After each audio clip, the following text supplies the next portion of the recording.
It's Hamza and Jowita. What an absolute honour to open the show in Blackpool. How was it for you, Pierre? Oh, that's the word I was looking for, actually. Yeah, words couldn't describe it. I'm dancing my favourite sort of dance, ballroom, American foxtrot, bit of you. Smooth, with Jowita at an amazing place. I mean, you mentioned the place. I'm asking the same question to everyone because I know how important it is. What was it like performing at the Tower for the area? I mean, my dream came true. It's like your holy ground. Come on. Exactly. I'm like, I couldn't even imagine this experience better. Yeah. Like, actually, I thought it was even better than I imagined. Really? Yeah. And honestly, I felt so emotional that night. When we finished our dance, I couldn't speak. Yeah. I was holding up so much. I was like, just don't cry. Don't cry, Jowita. Where all the producers are going, do cry, go on, cry. Don't cry. Honestly, but it was like, it was so we felt the moment. Yeah, it was so overwhelming, but like in a good way.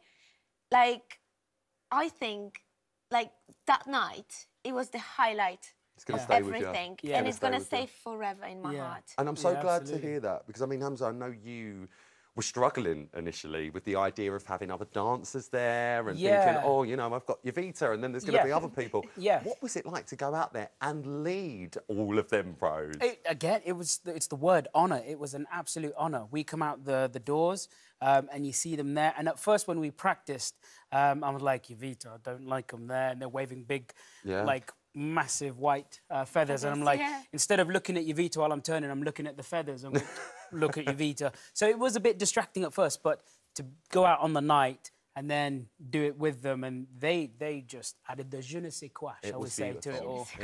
It was really lovely. It was absolutely amazing. It was amazing, and like you, it was my first time in the Blackpool Ballroom. That floor space is so vast. There is so much to cover. So when you actually got there and started rehearsing, were you like, oh, did you have to change anything? Well, I'll get the goss.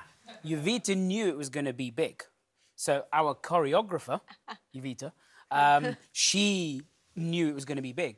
So she made the dance a lot of travelling in it. To be honest, we need to contain a bit. Oh, really? Yeah, because I thought...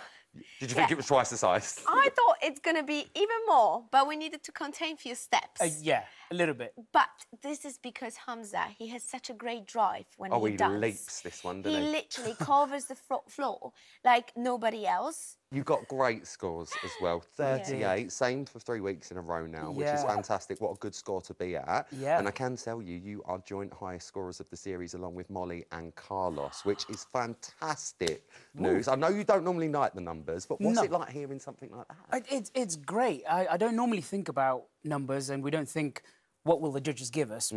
So long as we come off the floor feeling happy about the particular dance, and because we've done it all week, like, that was our best one in show, then I'm like, sweet, high five, darling. And it's what the numbers come up afterwards, that's just the icing on the cake. So, and the comments as well. We can't forget that. Can we talk about Shirley Ballas, please?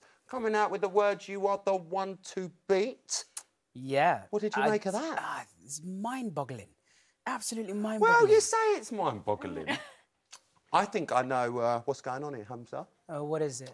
Let's have a little look at this, shall we? Oh. Is it anything to do with this? I'll call foul play. Oh, no. What's going on here, please? Explain yourself with Shirley Ballas in her pyjamas. Her in pyjamas and me in training clothes. This was the training behind the scenes, because the professionals are all dancing at the beginning and we come through the elevator, but we've kind of got to hide behind there. While the music is still going, I saw Shirley, like, giving it a little bit of a boogie and I joined along. That was basically it. I promise it was only about... Has this been happening every week? That's all I want to know, No, that was the only time. That was the only time. I'll let him off. Maybe it was just your brilliant dancing then that got those comments. Yeah. Well, it was definitely your brilliant dancing that's got you guys into week 10 of the competition. You're going to be doing an Argentine tango to a version of this. Gorgeous track. I mean, Jowita, I'm sensing Bond girl vibes here. Oh, yes. What am I in for this week? This one, I really enjoyed this one, and it's going so well. I am absolutely loving it. And I didn't know, actually, Hamza has so much passion inside. Oh, Hamza! He is so in control right now. He put me there and there and there, and then he looks at me and he's like, OK, you're going to move there, you're going to do this. Yeah. The thing I like about this dance, it's different to the tango. Yeah, well, because I was going to say, how's your reaction to the Argentine tango? Because it's so different. Do you like it? Or... No, first day he was like, why Argentine tango is different to the tango? Yeah, because in the tango... This is a tango. Yeah, in the tango, I was like, oh, this is kind of like an angry kind of dance. Whereas the Argentine is completely different. It's more about connection and about leading Jowita around. Yes, and exactly. Which I'm still working on, to be perfectly honest. We will see what comes up on Saturday. If that dance with Shirley was anything to go by, you're going to be fine this week. Let me tell you. Good luck. I think you're going to be amazing. Thank you very much. It's Hamza and Jowita, everyone. Now, to help celebrate Strictly's 20 series on our screens, the lovely